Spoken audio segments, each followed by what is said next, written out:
What's going on, everybody? In this video today, we're going to talk about web chat, live chats, what's the difference, how to set them up, how they look like in workflows, and I give you 2 use cases as well. Let's get started. So a web chat is basically a web chat, which you can see.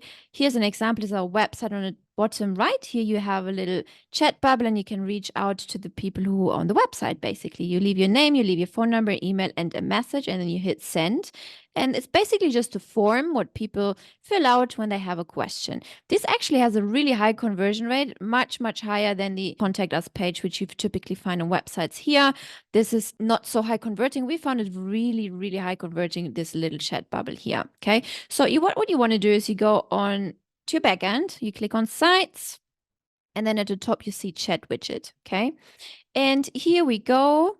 Here you have the little chat bubble, which you just saw here. You see our little avatar. Okay. So here we toggle on enable chat bubble. Then we say our intro message. Hey, have a question? Text us here. Then here you can see our little avatar icon. And if we have returned visitors, we just call them out on their name. I think that's a really nice thing to do. And then ask them, welcome back. How can we help you today? And then they just fill out the form in the chat, and it just goes into our contacts. The contact gets stored, and the question, whatever question they had, goes into your conversation tab on the left. Okay. What I would recommend you to do here is actually to set up a notification as well. I will show you that in a minute in the workflows. This is it. Chat type. For this one, for the web chat, you keep SMS and email chat because you can in the workflow reply with SMS or email, right? And yeah, you set your colors and your call to action, hit send, all the basic things just down here. The header, have a question, you can see it right here. Here, the intro message, enter your question below, and the representative will get back right at you. You can change it if you don't like it. And you can toggle on or off the email as well. If you just prefer to call the people directly, I'll just leave this turned off. I prefer to collect as much data as possible. So for us, we just keep it on. Call to action is just simply hit send. And then down here, we have the legal message as well for GDPR, for example. By submitting, you agree to receive SMS or emails for the provided channel. Rates may be applied. Down here, you can see this grayed out one. This is if you want to send SMS now with the new A2P regulation in America, for example, or with the GDPR regulations in Europe, you have to have these kind of messages in your box. Then we can change the colors as well. We can change it to any language we want.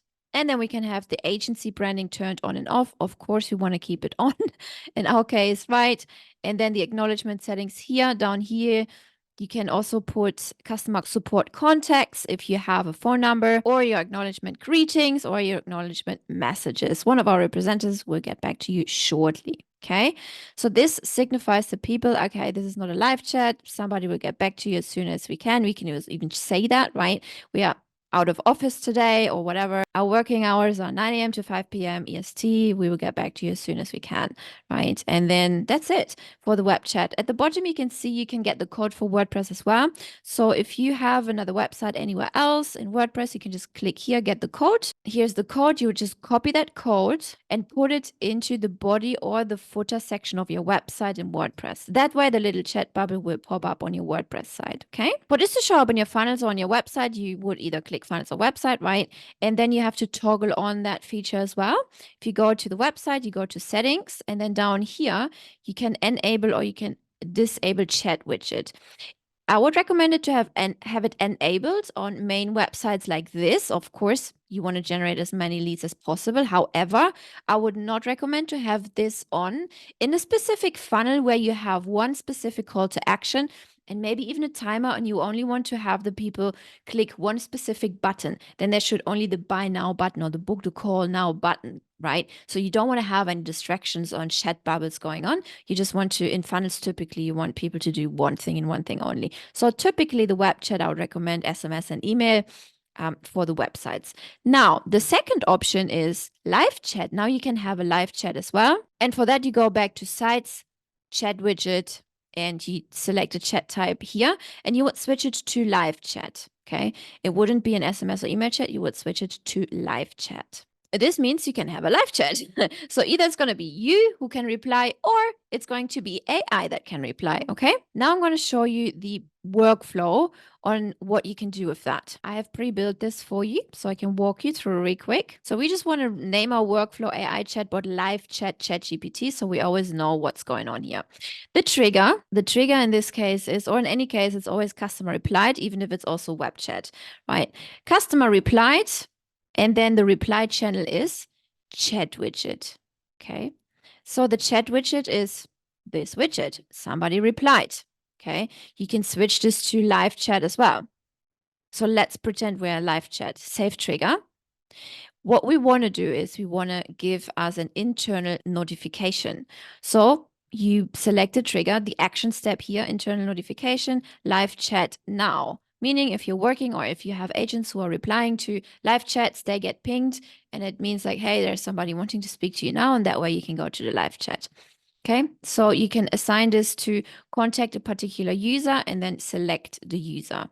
Then in this way, they're being pinged either on their phone, get a little pop-up notification if they've downloaded the phone app, or they get a little notification here on the top right, where's the notification, the orange notification bell, okay? You can also assign a task.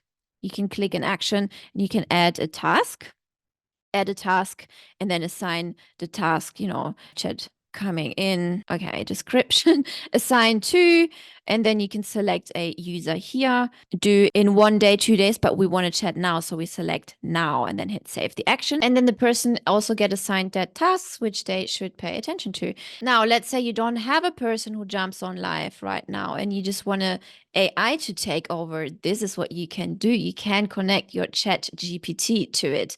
So what you would do, condition here, okay, the workflow trigger is customer reply to the chat widget or live chat. So you can select either or, right? If so, then send a prompt, okay? Select the ChatGPT option basically, and you put in your prompt. In this case, we prompt, hey, your name is Coachy AI, and my company is called Dahmen Consulting.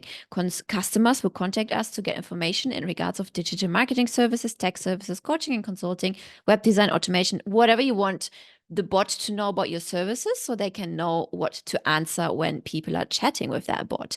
Okay, so here's also the link for the booking. You're also helpful and very friendly assistant to help book appointments using this link. Okay, so that's the goal of this chat, to book appointments. Please answer any questions the person has. Also address them by their first name if they have one. Keep the responses under 50 words. Make sure your responses are friendly, engaging, and a little funny. The goal is to help the customer to book an appointment. We put it on temperature 0.2, just to really stay focused on a bit more deterministic, like it says down here, okay? Then we also sent an SMS since we collected that data from the customer, from the person who's trying to have that chat, right? Then we sent this as an SMS to the person who just tried to have a chat with us. So select action step SMS, and then you put the custom values ChatGPT response brackets here. Then we'll just send that via SMS. We put a wait step with the condition. If the contact replied to this SMS, we have another condition. Now it gets really interesting. Contact replied, if that's true. On the left-hand side, you see all these actions happening. Contact replied. If it's false, if they didn't reply, we wait 30 minutes and we keep sending these actions. So let me walk you through those. So if they replied to the SMS, we have another ChatGPT prompt, okay? Which is kind of like the same thing. You can be more specific here depending on what they say. But for us, it's the same thing because that bot is smart enough to say whatever it needs to say in order to get that appointment booked, right? Then we sent another SMS. Now ChatGPT response number 6 in this case, because we built this prior already. So for you, it would probably be ChatGPT response number 2.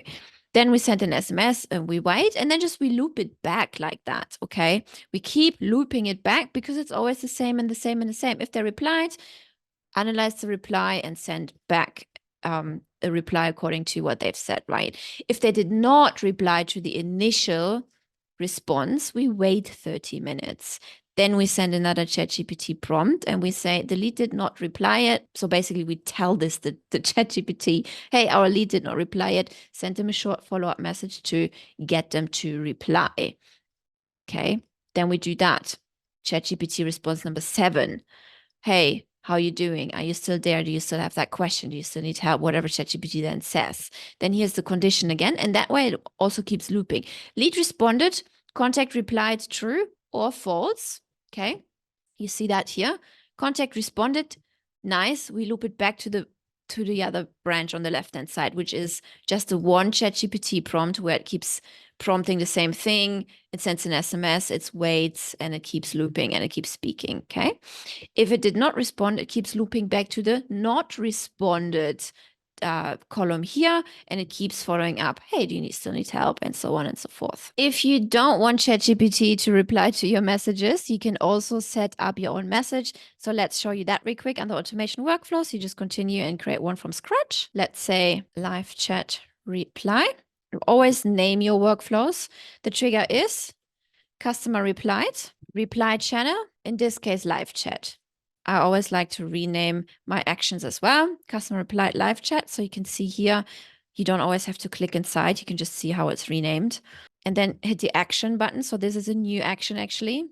Send live chat message. So you just type chat into the action search function. And it pops up here. Send live chat message. And then you can say whatever message you would like. Hey, you can take the custom values, contact, first name. How are you today? Whatever, right? Hit save action. And then you can continue the same as I showed you just a minute ago. You can put the notifications, send internal notifications via email, via notification or SMS. I like the notification thing because it pops up on my phone and it pops up within my backend. So I really like that. Live chat coming in from, and then I also like to put the name, contact, full name. Okay, I'll put it as a title as well. And then contact, specific user, particular user, and then contact me, for example, and then internal notification. Then we can do all the different things as well, tag them with a specific tag, label them with live chat came in or interested in our thing, things like that. I hope this helped you to understand the difference between live chat and web chat. And now's your time to go and implement it.